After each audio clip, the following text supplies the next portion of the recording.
Tov, Shalom, Uvracha, Beshem Hashem, Naaseh, Venasiach. On est aujourd'hui le mardi 18 mai. Bezrat Hashem, Itbarach, le Zayin du mois de Sivan. Shiur acheté Bezrat Hashem par les enfants de la famille Gedge pour la Askara de leur papa, Pierre Raphaël Ben Eliaou Avraham Zichrono Livracha Roi Hashem Tanachanu Began Eden Elom Echol Ashorvim Imo Bichlal Arachamim Vaselochot Bechen Yerasson Amen Tineshmatot Sorachayim Ufren Eliaou Georges Eliaou Ben Simcha Alice Amar Vechol Mete Israël Fashlema de tout le mal d'Israël. Et sans plus tarder, nous commençons un shiur sur un verset avec une histoire du Baal Shem Tov, puisque vous savez qu'en France, tout à l'heure, ils sortiront de Yom Tov. Et Yom Tov, c'est comme Shabbat, donc une histoire du Baal Shem Tov pour que tout le monde ait une excellente semaine et que ces bombardements cessent, que le shalom revienne, Bezrat Hashem, que la paix revienne et qu'on soit tous avec le sourire pour accueillir de meilleurs jours pour chacun de nous et peut-être la Géoula très proche.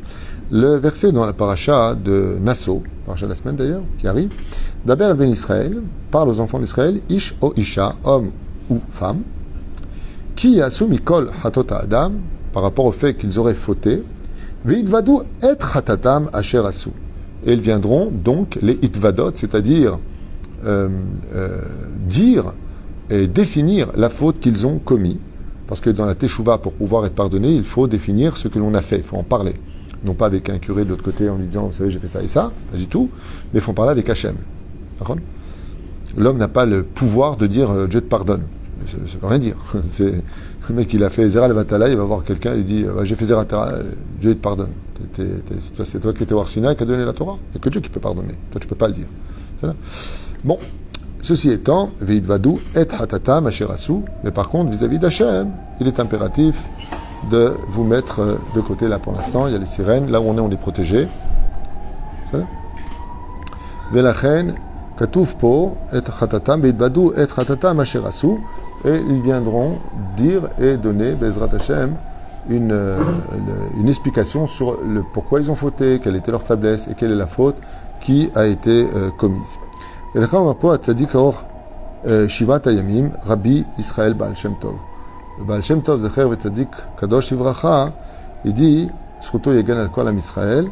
סיפר לתלמידיו על שני יהודים שגרו בשכונת זה לזה. Donc à propos de ce verset-là, il raconte comme ça le Baal Shem Tov, que Dieu protège notre peuple Bezrat Hashem Yitbarach. Rabbi Israël Baal Shem Tov סיפר לתלמידיו על שני יהודים. Donc on était avec le fait que si un homme et une femme a fauté qu'il apporte son sacrifice au Beth Amikdash, il devait dire pourquoi il apportait son sacrifice, et en le disant, il prenait conscience que cet animal allait mourir à cause d'une faute qu'il avait commise. Donc il devait le dire. D'accord ? Sur ce, le Baal Shem Tov rebondit, et il dit, si père les Talmidav shel shnei Yehudim shegaru beshchunat zelazé. Donc deux juifs vivaient shegaru beshchunat zelazé dans un quartier l'un à côté de l'autre. Echad aya talmid chacham. Un des voisins juifs était investi d'études de la Torah et craignait le ciel. Asher kol yamav aya shoked ve'amal batorah kdosha, car il étudiait la Torah le jour et la nuit de façon pertinente et avec beaucoup de sagesse. Ve'ilou shcheno aya napah bemiktsao. Et l'autre, il travaillait dans le fer, là, dans les tôles en fer, on appelle ça napah. Taulier ? Non. Celui qui répare les voitures par les tôles. Ah, carrossier. Carrossier, merci bien. Bechol yom, et tous les jours, Kasher aya et chacham olech levet midrash, quand le sage, donc qui était le voisin, allait étudier au Bet Midrash, aya cholev bedarko al pene anapach. Donc il passait, au lieu de passer sur son chemin, aya cholev bedarko al pene anapach, auto anapach shaya roe et chacham tzoed el Bet Midrash. Donc qu'est-ce qu'il faisait ? Il passait dans la rue où il y avait ce carrossier, ce juif qui n'étudiait pas la Torah, et quand le napach, c'est-à-dire le juif qui était carrossier, voyait le chacham qui passait dans sa rue, aya tzoed el Bet Midrash, aya me bit bo bekin'a v'aya motzi anaha shel tsar mipiv al kach shelo zacha liyot yoshve Bet Midrash. Et donc le chacham, le rabbin, on va appeler ça comme ça pour que tout le monde comprend. Le tamid chacham, il passait pour aller au Bet Midrash. Et quand il passait par la rue où il y avait ce pauvre napar, ce pauvre carrossier qui lui travaillait comme ça. Et le carrossier, il avait beaucoup de peine. Pourquoi ? Il dit, tu te rends compte, moi je suis en train de travailler, c'est vrai que c'est une mitzvah de travailler, de gagner sa vie et de soutenir la Torah. Mais lui, c'est un Talmid Chacham, lui il connaît la Torah, lui il a une vie de qualité, la bracha elle est sur lui. Et il a soupiré comme ça en disant, Ok, travailler c'est bien, tout ce que tu veux, mais je vais quitter ce monde, je ne connaîtrai rien de la Torah. Il a eu une rasera comme ça, une espèce d'angoisse, une espèce de peine intérieure sur sa propre vie. Et voici que, alors que les années passaient, Otam Yehudim Nifteru Levet Olamam. Et le Baal Shem Tov, il raconte qu'après quelques années, ces deux juifs, donc le Chacham et le carrossier, sont morts et sont partis dans le monde d'en haut. Mouvan Sheoto Yehudi Talmid Chacham Nichnas Yesharot le Gan Eden. Il est évident que ce Chacham qui étudie la Torah le jour et la nuit, qui mettait en pratique sa Torah, parce qu'il n'y a pas pire au monde que celui qui étudie la Torah pour ne pas la mettre en pratique, il est monté directement au Gan Eden. Il a été reçu dans un kavod, et dans la Torah, les mitzvot, à que je lui a mis une couronne sur la tête, à kol tov et fait. Oulam, shcheno ayat aloui vaomed. Par contre, celui qui était carrossier, dit le Baal Shem Tov, lui, il était entre le monde et l'autre monde. Pourquoi? Il manquait de la Torah. Le monde a été créé pour l'étude de la Torah. Vaomed, heyot she mahazan mitzvot, shelo adain lo echili ad kaf haTorah. Parce que malheureusement, dans la balance du jugement, il avait plus de péchés que de mitzvot. Mais il manquait un tout petit peu, malgré tout, parce qu'il faisait beaucoup de mitzvot. C'est pour ça que l'étude de la Torah est tellement importante, parce que chaque mot d'étude de Torah pèse des kilos qui montent sur la balance, et donc qui font pencher du bon côté. Et lui, le pauvre, comme dit le Baal Shem Tov, Ulam shcheno ayatalu veomed, heyot she hamazan mitzvot shelo adain lo ichriya et kaf et tova. Malheureusement, il manquait encore des mitzvot, ce qui fait qu'on attendait de voir, peut-être qu'il a un fils qui va faire tchouva, peut-être qu'il va lui donner du mérite. V'ine le feta igia malach. Et d'un coup est venu un ange. V'iniach et ala mishkal et oto anachot. Et qu'est-ce qu'il a fait? Écoutez bien ce que dit le Baal Shem Tov. Cette personne-là, maintenant, le Talmid Chacham, il est parti directement au Gan Eden, dans tous les honneurs. Et lui, ce carrossier, il a fait des mitzvot, il était la tzedaka, il étudiait un petit peu, il avait pris Shacharit Mincha, il faisait Shabbat, pas de problème. Heureusement qu'il faisait ça, heureusement. Baruch Hashem. Seulement, il n'avait pas assez de srout pour entrer au Gan Eden, pas assez de mérite. Et donc, il était comme ça, entre le monde à droite et le monde à gauche. Est-ce qu'il retourne en réincarnation? Est-ce qu'il rentre au Gan Eden? Est-ce qu'il va au Gehinam? Est-ce qu'il va au Gan Eden? Quoi faire de lui? Et d'un coup est arrivé un énorme ange, blanc, Wahad de Djerba, je ne sais pas d'où il sortait, démolé sac homme, énorme. Et il a dit, excusez-moi de vous déranger, mais j'appartiens à cet homme-là. Et il est monté sur la balance. Et d'un coup, boum, le mérite est venu. Alors le Napar, le carrossier, quand il a vu ça, il a dit, mais vous êtes créé de quelle mitzvah que j'ai fait, vous, que je comprenne pourquoi vous êtes aussi important, et que votre poids me fait gagner maintenant tant de mérite. Il lui a dit, moi, j'ai été créé de ton soupir quand tu as vu le Chacham, tu te rappelles, qui est passé pour étudier le Bet Midrash, et que tu tapais la tôle à ce moment-là. Tu te rappelles ce que tu as fait comme ça? Aïe, dommage que j'ai pas appris la Torah plus tôt, dommage que j'ai pas investi un peu plus dans la Torah, dommage que je suis tombé dans un espèce de tourbillon, j'arrive pas à me sortir du travail pour être plus investi dans l'étude de la Torah. Aïe, Shayu Bokot Bepiv, Anachot Shel Tsahar. Tu as fait un soupir de regret. Et je suis né de ça, lui a dit. Et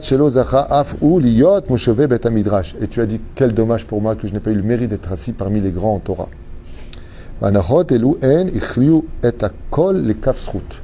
Et d'un coup, il a dit, j'ai été créé de ça, car en ayant un sincère regret dans ton cœur, tu as créé quelque chose de tellement important que tu m'as créé moi, il lui a dit. Et le poids que tu as créé, de cet ange que je suis, lui a dit, te donne aujourd'hui le droit de rentrer au Gan Eden.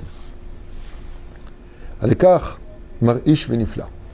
Le Baal Shem Tov, il dit, à propos du verset de la Torah, un homme ou une femme qui a fauté, il doit exprimer son regret.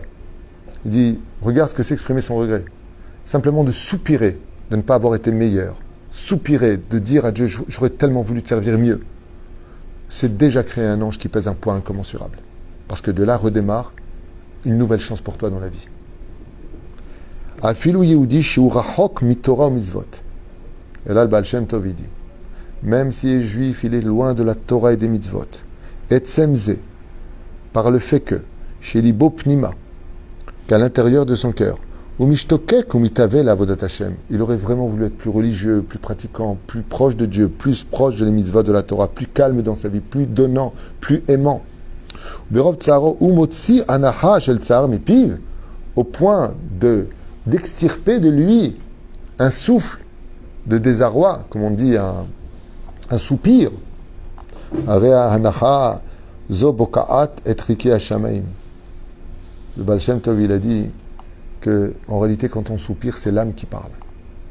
C'est l'âme qui parle, et c'est considéré que dans le ciel, quand tu soupires de quelque chose que tu regrettes vraiment, que tu aurais voulu faire, le Baal Shem Tov, il dit, c'est un korban qui monte devant Hachem et qui fait la capara de tes fautes. Parce que vraiment tu regrettes. Le soupir ne se contrôle pas. On voit que c'est pas vrai. Mais quand ça vient de l'intérieur, ça te prend au niveau du plexus. Juste en dessous du cœur. Et là, tu soupires.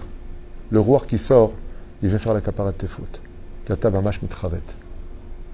Comme ça dit le Baal Shem Tov. Regarde la force d'un regret qui sort du soupir. Et même si les 7 cieux sont fermés, ce soupir est capable d'ouvrir les 7 portes des cieux. Mais la médette alaf sroud gedola. Et apporte un énorme mérite à celui qui, même juste avant de mourir, mourrait d'un soupir de regret, de ne pas avoir fait Shabbat, de ne pas avoir donné la tzedaka comme il le fallait, et de dire à Dieu, Dieu, excuse-moi, j'ai été bête, j'ai été aveuglé par mon orgueil, j'ai été aveuglé par le monde. Et il meurt comme ça. Il dit, ce soupir-là, il est si grand qu'il lui ouvre la porte du Gan Eden. Il dit le Baal Shem Tov, le Baal Shem Kadosh, sache que cet homme-là, il a été accueilli. Quand il a vu cet ange arriver sur la balance, Dieu lui a ouvert, Dieu n'a pas de bras, c'est une image, les bras très grands. Car Dieu aime chaque juif, qu'il soit proche ou loin de la Torah.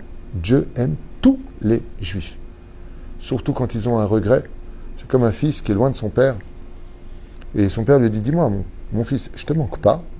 T'as pas envie de me voir, t'as pas envie de m'appeler au téléphone. Puis il n'y a pas de nouvelles.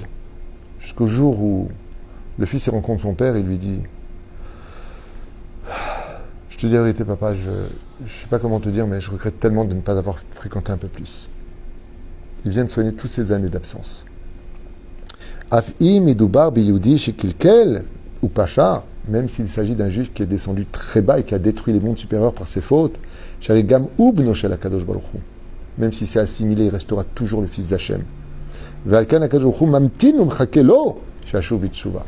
Pourquoi? Parce qu'aujourd'hui, qu'est-ce qui nous apprend cette merveilleuse histoire du Baal Shem Tov? Il nous apprend qu'il n'y a plus les korbanot. Alors le fait d'étudier la Torah, c'est comme si que unchalema farim sefatenu, que Bémet on aurait fait dans ce cas-là les sacrifices. Il dit mais il y a un langage qui exprime toutes les langues de regret. C'est le souffle de la anacha.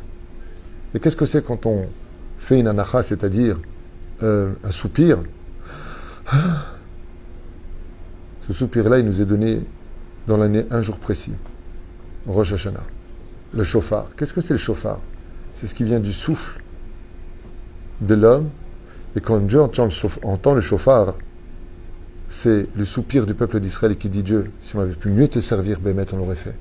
On a été aveuglé, on a été assimilé, on est complètement pris par le système dans lequel on vit aujourd'hui, on n'arrive pas à relever la tête, on est comme dans une toile d'araignée, on a du mal à... Mais sache que si j'étais un peu plus libéré, j'aurais couru vers toi. Akadosh Baruch Hu, il te dit, toi, ton soupir, il est comme le shofar. Il te pardonne tout. Je vais vous raconter une histoire supplémentaire que j'ai lue dans le livre Abat Haim, qui n'a rien à voir avec le Baal Shem Tov. Juste pour animer un petit peu, je suis sûr de tout à l'heure, c'est un peu difficile, celui-là il est un peu plus doux. Mais il ne faut pas avoir peur d'apprendre la Torah. La Torah, elle ne veut que notre bien, et ce n'est pas en ignorant la vérité qu'elle disparaîtra pour autant. Je raconte l'histoire d'un homme qui était extrêmement avare. Il vivait en Tchécoslovaquie, il était très riche. Dieu lui a donné la chance que tout ce qui touchait, c'est donner de l'or. Un mazal de ouf. Extraordinaire. C'est sa mère. Mais il avait un problème. Tendre la main pour donner à une personne, il n'y arrivait pas. C'est à moi. Picsou. Voilà qu'à l'âge de 80 ans, 85 ans, il a été frappé d'une maladie terrible qui l'a alité. Et cet homme a compris qu'il allait mourir. Il était dans sa chambre, et il faisait un peu chaud, il a demandé la gouvernante de bien vouloir lui ouvrir la fenêtre. La fenêtre donnait sur le trottoir. Et la seule chose qu'il pouvait manger, c'était un œuf. C'est la seule nourriture qu'il arrivait encore doucement comme ça à manger. Et on lui a apporté son œuf, il avait faim, mais il n'arrivait plus à manger. Au moment où il a pris l'œuf, il y a un pauvre qui l'a regardé, il lui a dit « Oh, un œuf !» Il lui a tendu la main. Il a fondu en larmes et il a soupiré. Il lui a dit « Mais pourquoi j'ai jamais pu tendre mon bras? Prends-le !» Il a tendu son bras, il lui a tendu un œuf. Ça a été la seule tzedaka qu'il a fait dans sa vie. Multimillionnaire. Et il est mort comme ça. Raconte là-bas dans les Vavat Haïm que quand il est mort, il est parti voir le Rav de la Beth Knesset ou du quartier où il allait. Il lui a raconté que cet œuf qui a été tendu, comme il a tendu justement avec un soupir et de tout son cœur, il a rattrapé toutes ces années où il aurait pu donner, il ne l'a pas fait. On croit que des fois dans la vie, dans un seul soupir, on peut récupérer beaucoup d'années où on manquait pas d'air. Parce qu'on a été chutzpan, aveugle, orgueilleux, voire stupide. Car Média Baal Shem Tov. Où que tu te trouves, même si tu ne sais pas comment parler à Dieu, un seul soupir peut être le langage suffisant pour exprimer tous tes regrets. Baruch Adonai, Leolam, Amen ve Amen. Je rappelle, Bezrat Hashem Itbarach, que ce shiur a été acheté par les enfants de la famille Gedge pour la skara de leur papa aujourd'hui, Pierre-Raphaël Ben Eliaou Avraham. Zichlon Livracha. Foi Shlema et de bonnes nouvelles, Bezrat Hashem. À demain.